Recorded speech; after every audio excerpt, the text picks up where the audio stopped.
Well, for me, it's an unfolding. I didn't realize it when I was a child because of the mind control, because of the disassociation, and because of the trauma I went through. So as I get older in life, I remember more. So when I had to leave home at 18 to escape because my life was repeatedly in danger. At that stage, I remembered all of the physical abuse, well, not all of it, but a lot of the physical abuse, which was extreme. Um, but it wasn't till I went to the police when I was about 30, when my daughter was born. So when my daughter was born, I couldn't look at her without having overwhelming senses of death, and it was totally encompassing. When I went to the police, and then I started having memories of being in a ritual abuse ceremony where my hand was held on a knife while a little girl was killed, and I was 3 and she was 3. So when I went to the police, it was the police who said to me, "That sounds like ritual satanic abuse," and I was quite shocked. So that was the beginning of my journey through that. I went back to my mother, who tried to discredit me, and immediately went to my father's associates to tell them what I'd remembered. And so since then, I've been getting more and more memories coming back, and understanding that I was actually born into this, but it's a process because how they traumatized and abused me was so I don't remember. And that's why it's something that happens. And talking to other survivors, it's something that seems to happen more and more as you get older.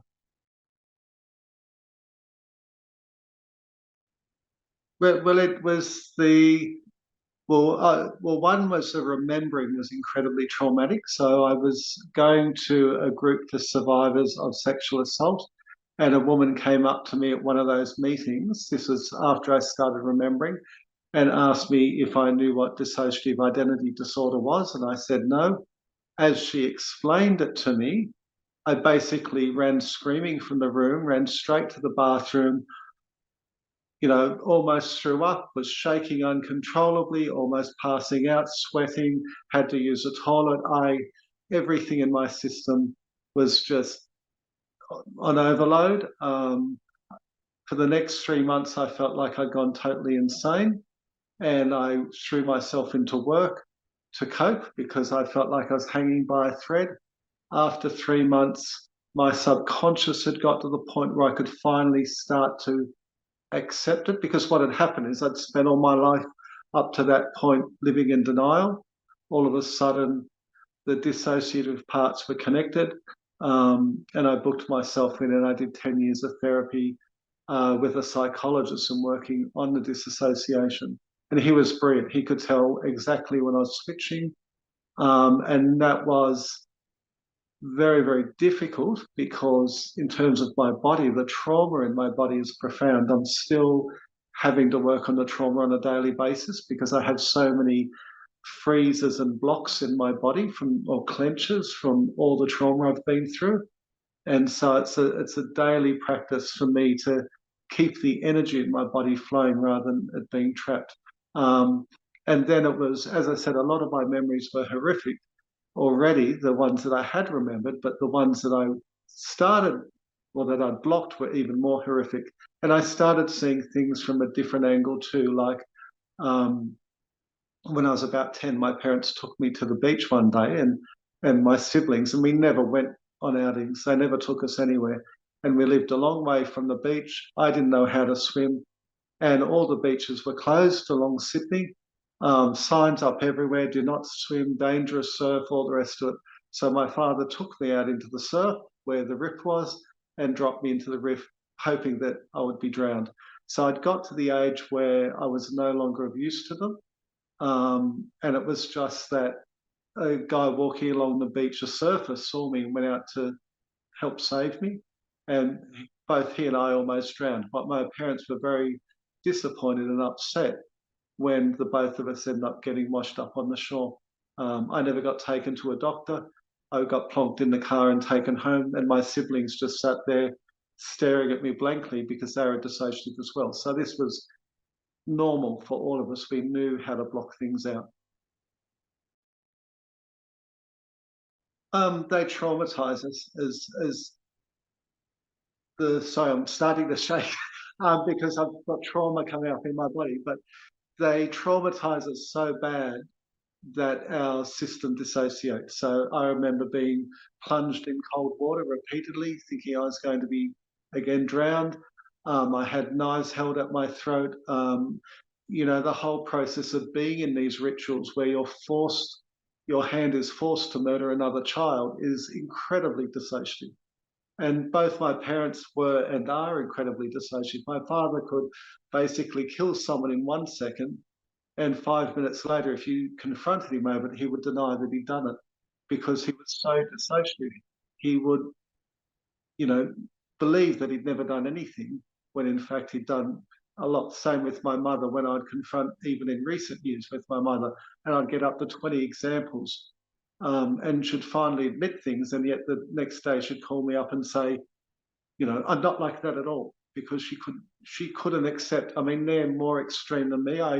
I watched my parents, because one of my survival mechanisms as a child was I had to know when I was going to be abused as much as I could, in order to prepare for it. So I could normally tell 3 or 4 hours ahead with my father before I was going to be raped and things like that. And normally when he did that, you know, the moment he started penetrating me, I'd dissociate. So I'd go straight out of my body, and next thing I'd wake up, he would be gone, and I'd get up and go to school in the morning as though nothing had happened. And so for me, it's this abject trauma where they take you beyond your ability to cope or survive or deal with something. They have to get you past the extent of your coping mechanisms, and then once they do that, then they imprint different parts of themselves on your dissociative system. And so I've had to do, you know, the whole process of assimilation for me has been a absolutely fascinating one, where I've had to go down and, you know, start to recover parts of myself that, you know, I hated or were buried or that were separated. And it's still an ongoing process. You know, I've been working on this now for 30 years. And there's still a way to go, but it's a trauma. It's the absolute trauma. And before they get you to, you know, to force you to kill another human being or another child, they will put you with that child so you develop an emotional bond, so that the trauma is even more exacerbated. And at home, I had no emotional bonds. My parents never touched me. They never hugged me. They never expressed love towards me in any way. And that was highly intentional, so that if I met another human being or another child where there was a bond, then I would desperately crave that. But then straight after that, you know, you'd be subjected to the most horrific things. For me, it was a nightmare from beginning to end. From the time I was born till the time I left home, it was just a total, utter nightmare. It never stopped. The only way I escaped was to go to school. Um, Thankfully, I excelled at school. School was very easy for me, and I loved it. Nothing worried me at school because you know, nothing at school was comparable to what I went through at home. But I didn't know how to ask for help. I didn't know how to trust anyone. I didn't know how to, you know, reach out and say, you know, help me, because I was never taught that. And back when I was young, there were no support services. You know, one night, my parents were very violent against each other as well. One night, my father bashed my mother. She was covered in blood. And I ran out of the house to go to the neighbours. We were very poor. We didn't have a phone, so I ran from neighbour to neighbour to neighbour, begging them to use their phones to ring the police. No one wanted to get involved, you know. So it was just, that was the middle of winter. One neighbour eventually let me call the police. They came. I was petrified to go home. So I creeped home because the lounge room light was on. I thought my father was waiting up for me. So I tried to sleep underneath the side of the house. I started getting hypothermia. And so I eventually had to go inside because I was getting so sick. I was only a little kid in pajamas, no warm clothes. And my mother was just sitting there reading a book. You know, she hadn't come looking for me or anything. So it was it was just instant after instant. It was relentless. It was non-stop. It was, in my family, I was a scapegoat, so my siblings were taught to take it out on me. I was taught to be blamed for everything. It was just non-stop. And so, as a child, if someone sneezed 3 blocks away, I'd think it was my fault. I couldn't say no to anything. It was just, um, you know, there were there were just so many horrific things. It's hard to isolate anything.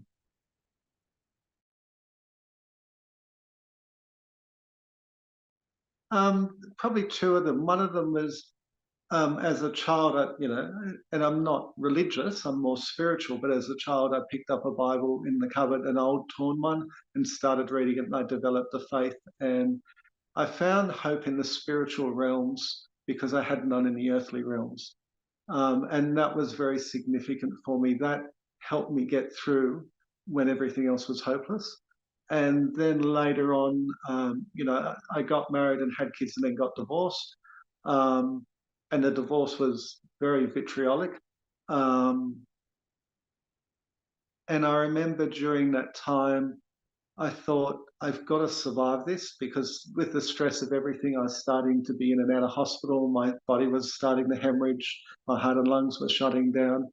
And I had to work it out. So what I decided to do was rather than fight myself, rather than get angry with myself, rather than be furious or about, all these things, I decided to respond to myself with love and understanding. And so I began a practice of whenever something would happen with me that I didn't like, in terms of how I responded, because I had all this trauma in me, I would try and sit down and respond to myself and understand myself and love myself. And that was the beginning of a journey where rather than getting in my own way, I helped myself. And so now I love myself intensely. I know how to care for myself, and I'm still learning how to do that. But that was something else that for me as a survivor really, really helped me. And I don't entertain guilt or shame or those sorts of things. If I've done something wrong, I acknowledge it and learn from it and deal with it, and just try and move on in a loving way in this world towards myself and others.